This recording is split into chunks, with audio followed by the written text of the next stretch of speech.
اعوذ باللہ السمیع العلیم من الشیطان الرجیم بسم اللہ الرحمن الرحیم۔ عزیز اصحاب بصر و نظر، سب سے پہلے میری طرف سے آپ سبھی کو السلام علیکم ورحمۃ اللہ وبرکاتہ۔ آج خوش آمدید کے طور پر میں آپ کے سامنے جس محسن کی سیرت و سوانح پر لب کشائی کرنے آ رہا ہوں، ان سے متعارف آپ سب ضرور بالضرور ہوں گے۔ میرے اللؤلؤ والمرجان میں آپ جس عظیم ہستی کے متعلق آپ کو جانکاری دینے جا رہا ہوں، تمہید کے طور پر یوں عرض بیاں ہے۔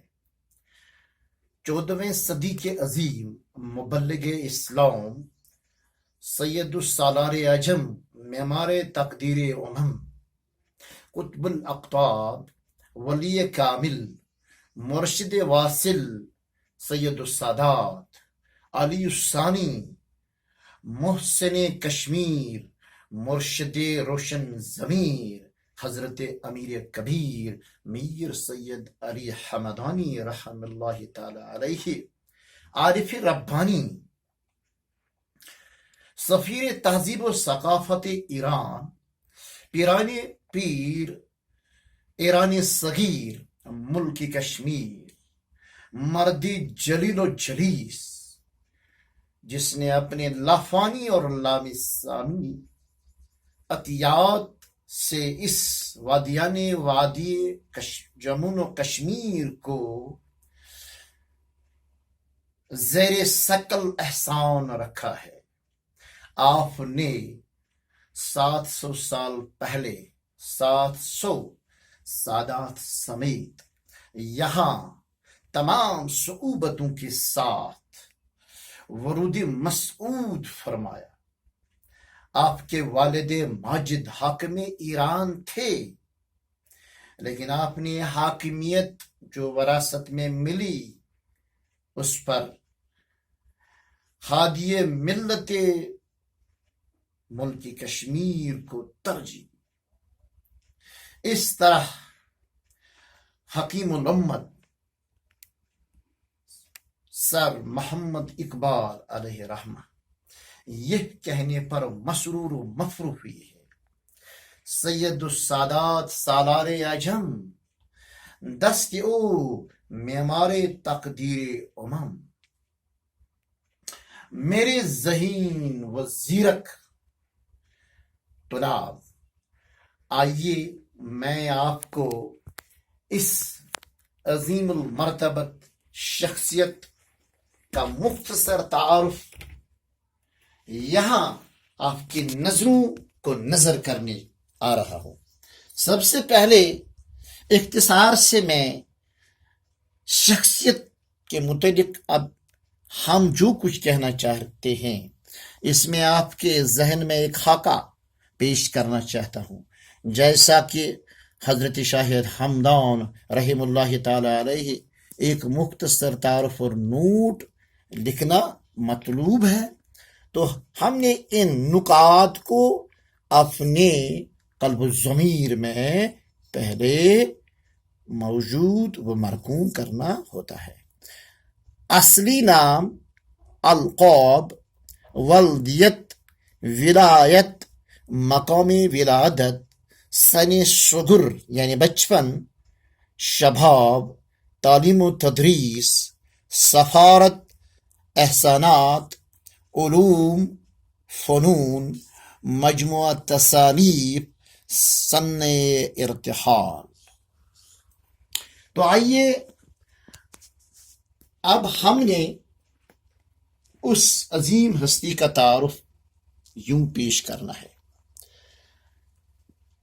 مختصر سا اصلی نام سید علی حمدانی رحم اللہ، القاب امیر کبیر، سید السادات، سالار عجم، قطب الاقطاب، ولی کامل، مرشد واصل، مشیر سلاطین، محسن کشمیر، علی ثانی سید علی شاہ حمدانی علیہ رحمہ۔ آپ کی والدیت سید شہاب الدین رحم اللہ، جو 18ویں پشت کے اولاد علی کرم اللہ وجہ الکریم ہیں،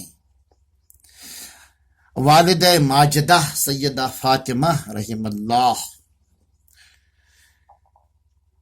ولایت 714 ہجری 12 ربیع المرجب بمطابق 1314 عیسوی ہمدان ایران میں ہوئی۔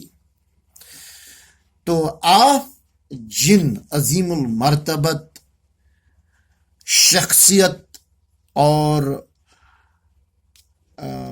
معرفت ربیع الثانی یعنی جن عظیم شخصیت سے بیعت و ولادت ہوئی ہیں، وہ ہیں شیخ شرف الدین محمود ابن عبداللہ مزدکانی رحم اللہ اور شیخ تقی الدین ابو البرکات رحم اللہ۔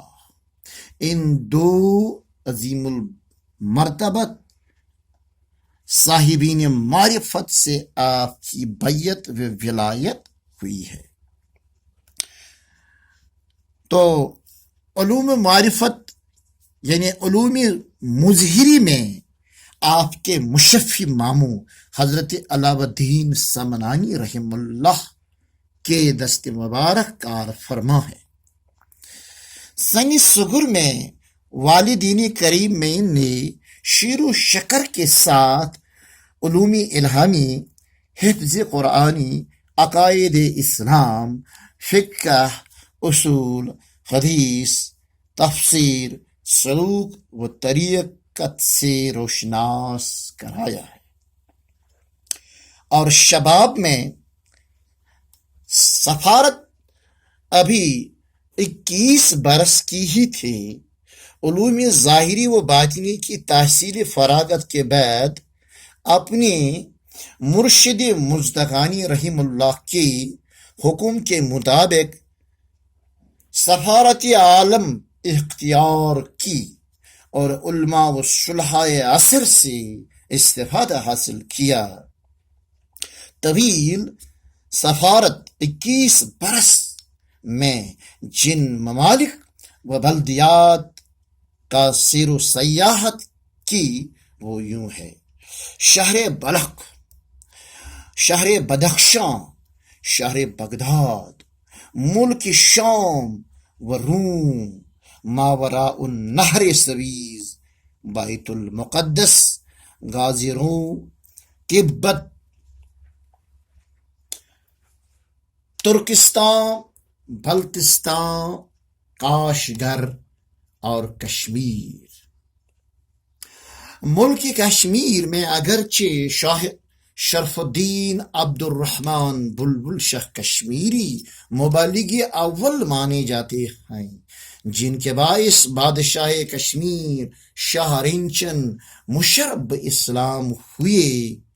وہ اپنے مرشد حضرت شاہ نعمت اللہ سہروردی رحم اللہ کے ارشادات پر وارد وادی ہوئی، لیکن کشمیر کی روحانی، ایمانی، اخلاقی، معاشی، معاشرتی، تہذیبی، تمدنی، ثقافتی فتح و نصرت حضرت علی الثانی شاہ حمدانی کے دست مبارک و بابرکت سے ہوئی ہے۔ آپ کے انتھک محنت و مشقت اور روحانی کاوشوں سے سرزمین کشمیر کی تقدیر بدل گئی۔ آپ سے پہلے چند سفیر یہاں کا جائزہ لینے کے لیے آپ ہی نے بھیجے، جیسا کہ سید حسین سمنانی رحم اللہ، سید تاج الدین رحم اللہ اور بھی دوسرے. پھر پہلی دفعہ 774 ہجری میں یہاں کا ورود کیا ہے آپ نے خود. چند عرصہ علاؤ الدین پورہ میں قیام کیا. یہاں کی حالات زار دیکھ کر تفکر فرمایا، چونکہ اس وقت یہاں کے لوگ ہر قسم کی بدحالی میں مبتلا تھے جیسا کہ آج کل. اس طرح دوسرا دورہ 781 ہجری میں کیا اور اپنے ساتھ 700 سادات با ہنر و با صلاحیت وارد وادی ہوئے. یہاں کے جو عوام اس وقت بے یار و مددگار مختلف فنون و ہنر سے ان کو آراستہ کیا تاکہ یہ معاشی و معاشرتی بدحالی سے انہیں نجات حاصل ہو سکی، اور یہاں کے لوگوں کو وسطی ایشیا کی سیر و سیاحت پر ابھارا تاکہ ان کی نظر و فکر میں بلوغیت پیدا ہو جائے اور وسائل روزگار بھی حاصل کرے. یہاں کی صنعت و حرفت اور دستکاری کو وسطی ایشیا ہی سے پذیرائی حاصل ہو سکی. اس طرح یہاں کے لوگوں کو اس پرآشوب دور میں نجات کی راہ دکھائی. اس طرح محسن کشمیر کے لقب سے ہر قلب و قالب آبادی ان کو پکارتی ہے یہاں، اور ان کی اداؤں میں لوگ فدا ہوئے ہیں. الغرض یہاں کی تہذیب و تمدن، ثقافت، اقتصادیات، طرز معاشرت بدل گئی اور ایرانی صغیر بن گیا. تعمیر و ترقی بام عروج پر پہنچ گئی. آپ کے احسانات کا یہاں ہر طبقہ ہمیشہ یاد کرتا رہے گا. آپ نے جو علوم فنون حاصل کیے ہیں اور یہاں کے لوگوں کو سکھائے اور دکھلائے، آپ کے سادات کے یہاں جو علوم و فنون سکھائے، جو انہوں نے علوم و فنون یہاں ان کو سکھائے، اور ان میں علمی دنیا میں فارسی ادب، عربی زبان و ادب اور الہامی علوم، اس کے علاوہ فنون لطیفہ جیسا کہ دستکاری، سوزنکاری، قالین بافی، غبہ سازی، پیپر ماشی، کمار سازی، جال دوزی، رف غری، شال بافی، کار نجار، نقش و نگارش، وکیل کاری اور حکمت و حجامت اور فن خطاطی بھی آپ ہی کی مرہون منت یہاں لوگ ہیں جو آج ان فنون سے آراستہ ہے. چونکہ آپ ایک بلند پایا ادیب اور مصنف بھی رہے. آپ کے تصانیف میں ذخیرۃ الملوک، رسالہ درویشیہ، مکتوبات دیقہ امیریہ، قواعد عرفانیہ، شرح اسماء اللہ، رسالہ در معرفت، وصورت انسان، اسرار قلبیہ، حقائق توبہ، علم القاضیہ، مسائل سائلکین اور اوراد فتیہ. آپ کا سن ارتحال 786 ہجری 6 ذی الحج بمطابق 19 جنوری 1385 عیسوی تیسری مرتبہ دورہ کشمیر کے بعد اپنے مشن کو تکمیلی سطح پر پہنچاتے ہوئے ارتحال روح اور القائے اللہ کو لبیک کیا وصیت کے مطابق آپ کے سجادہ نشین قوامدین بدخشی اور دیگر اہلیان کشمیر آپ کے جسد خاکی کو خاک ختلان کے سپرد کیا ہے۔ تو اس طرح میرے ناظرین و حاضرین، آپ کے نظر جو میں نے یہ اختصار کے ساتھ اس محسن کشمیر کا تعارف پیش کیا ہے، امید ہے کہ آپ کو یہ چند سطور انشاءاللہ العزیز اپنے ذہن و ضمیر میں ہمیشہ زندہ رہیں گے، تائندہ رہیں گے، جب تک کے لیے خدا حافظ و نگہبان۔